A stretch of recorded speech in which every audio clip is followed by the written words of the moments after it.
dieters don't feel good. The dieter gets psychologically tired of it, and the dieter quits. Who can consider it a victory if 97% of dieters regain all of the weight back or more within 3 years?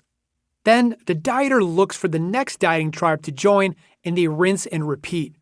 Very few people find a dietary approach that works for them for life. This book solves that problem. It ends the group diet hopping madness. Why do we use the word tribe? The answer is that tribal dynamics are hardwired into our DNA and psyche. Tribal dynamics helped keep us alive back when tribes were critical to survival. Just like our starvation self-defense mechanisms, this ancient programming is still a part of us. The potential pitfall is when people join the wrong tribe and it leads them to bad health decisions. And this is what we've seen for the last few decades in nutrition. Rarely are diets designed for lifelong results.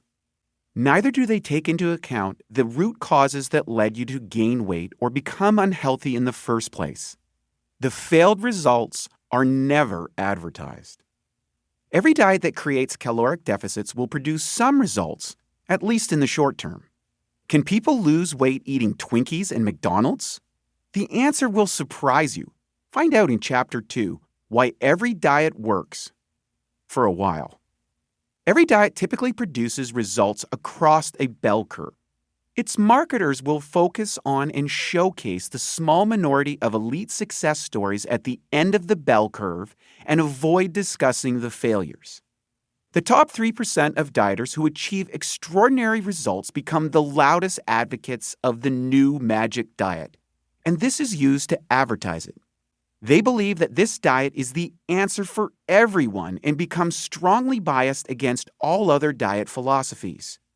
People on social media want to look like these influencers and get sold on trying whatever the latest diet philosophy is, hoping for a miracle. Social media algorithms are designed to show users more of what they're interested in, which forms an echo chamber that reinforces the messages. Thus, it creates the illusion that everyone is getting results from a given diet. People get their dietary beliefs validated by algorithms that feed them the articles and social media posts related to their tribe. This reaffirms their biases and strengthens their tribal mentality. Tribal diet wars.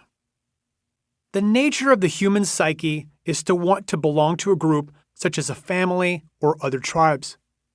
Throughout human existence, being part of a group was essential to survival. Getting kicked out of one meant almost certain death. The survival instincts to stay connected is baked into our nervous system, identity, and our social bonding. It's wired into our very DNA. In the modern world, we could argue that our highly digitized society has led many people to feel less connected and even chronically depressed because of the loss of real-life personal connections. This is true even though our lives, for the most part, are easier and more abundant than ever. People often overeat as part of a stress response while they deplete their motivation and connection neurochemicals further by scrolling on their phones in search of deeper relationships.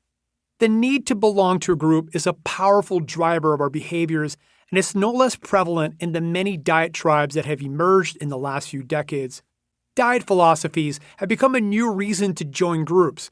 The so-called diet wars have become the norm in the nutrition world as people strongly identify themselves with one faction or another. It is a natural tendency to be attracted to others who share uncommon commonalities, whether these are belief systems, philosophies, religions, or diets. It could even be said that diets have become a new form of religion.